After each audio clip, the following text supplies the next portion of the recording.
I gave the Swiss Pavilion a drawing titled Inside, Outside, Between, Beyond. Whenever it is that we're able to get the image back up, maybe we can take a look.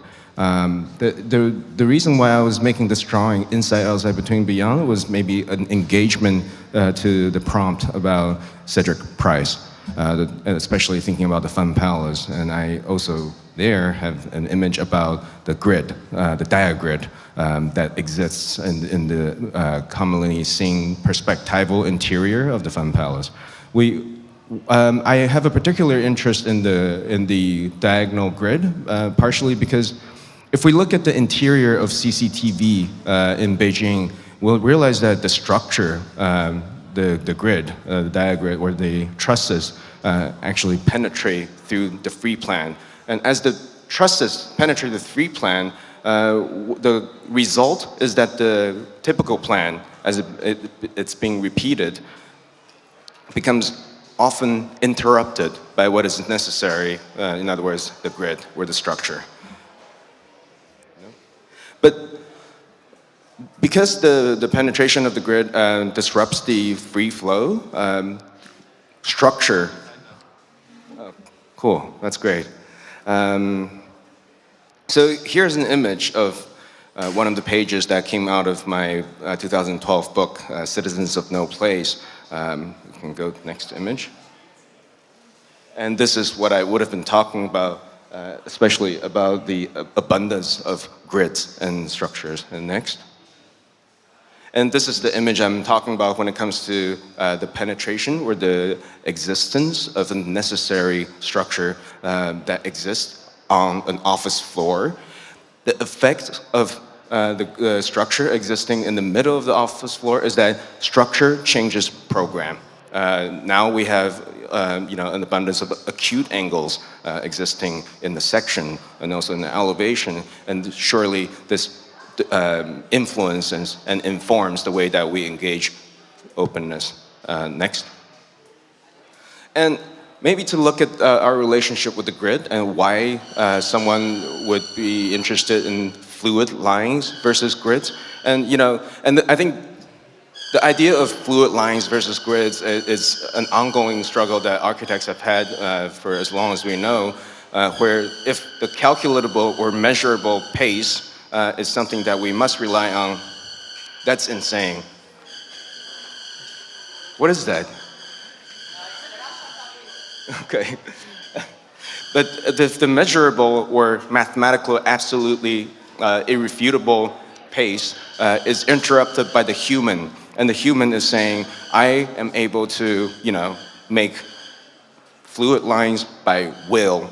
And what is the measurement of will, and what is the value of will? But then at the same time, we struggle with it because we want to be willful, but we also want to be able to measure this image right here.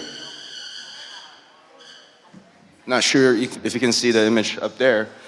Is, I would say, this is a page from Mask of Medusa from John Hayek. I would say that probably made my entire career. If someone someone has a grid and you disrupt it, but then if it's a deliberate disruption, we're able to reason our will in some ways, or nurture our wills in some ways. Okay, next. And this is very evident in the work of Hayek, and I would think a square mathematically rotated, but then willfully disrupted.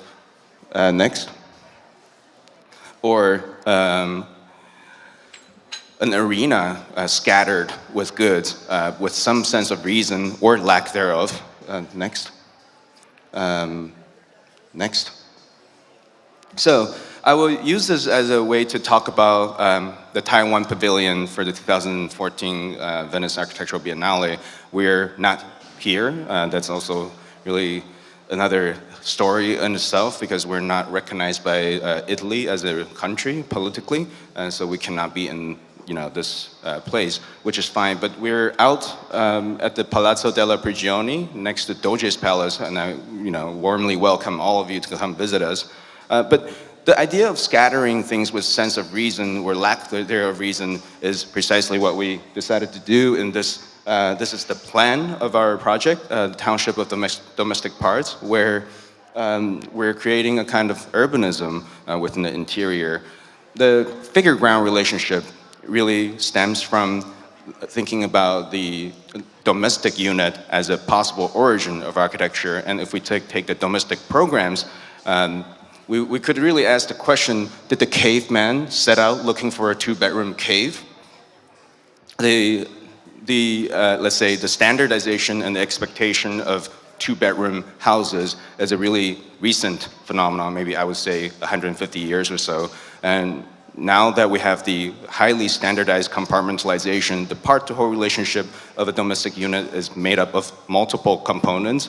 What we did here, we wanted to heighten this sensation by isolating each one of the program and make single program houses. Next. So here are the single program houses, 9 of them. We identified nine programs, 9 of the single program houses. You have the House of Sleep, House of Social Dining, House of Shit, and so on and so forth. House of Shit is one of my personal favorites as far as programs concerned. We were also looking at the functions aside from its functions. For example, taking a crap is super important biologically and necessary, but then taking a crap is also really necessary socially because the bathroom is the ultimate fortress of solitude where you can truly be alone, be by yourself, and it's actually very enjoyable. I'm not sure if the audience feels this way. Sometimes I go to the bathroom for those kinds of reasons, not necessarily taking a crap. Next. And so these are some renderings. We haven't had the photographs yet, but please, next. Next. But we do have this photograph, what you're looking at is the House of Social Dining, one of the 9 houses. We were also maybe taking a cue from, dealing with mathematics in some other ways where the grid, like I said from the onset, geometries, such as the Pentagon has, this is not a house, it's a pentagon, it's a 5-sided shape. But the 5-sided shape, when you contain 2 perpendicular 90-degree angles, actually 3 90-degree angles and 2 obtuse angles, it reads like a house. And therefore, the pentagon, when it's drawn this way, has evolved into ideogram or hieroglyph. We all recognize it as language, geometry as language. Or other aspects of geometry that we deal with, such as the, rectangle. In Europe and also in North America, it's common to eat around rectangles. But then the rectangle has its properties when we think about politics and geometry. The short ends of the rectangle becomes allocation of power, which is not to say that the circle has no such properties, but it does once you activate it by inscribing the circle into a square and rotating the square correctly to the entry, and you can actually assign power depending on the orientation of it. Okay, next. So each one of the 9 little houses, as it becomes this urbanism, I would, also say that each building has a character. When I say character, architecture with character, and architecture with character has personalities and it tells stories. And just as I was saying, that it has functions. Aside from the functions, once we began to design these things, not only were we being incredibly contextual to the site that we had, which is the Palazzo della Prigione, and once again, here's my plug, come visit us. And we were also very, contextual to history. I'm sure you can, those of you who picked up the Easter egg here and there must have seen some references to other people, and these choices are deliberate, Cedric Price included. Next. So these are the next. Next. Next. From my book, so the storytelling is a really important aspect of my work, and in a way, there's a back and forth informing between the drawing and the telling of stories versus the building of things with stories, or the architecture with character, or architecture that tells stories, or architecture, or stories about architecture. So this book, Citizens of No Place, is a collection of 10 chapters of it's graphic novel, a comic book, 10 chapters of comic books. This page, you're looking at a story about the Babel, or the question that I was trying to answer in the story, or at least the architectural problem I was trying to answer in the story, is how high can we go? And the answer for how high can, oh, is it the end? Okay, all right.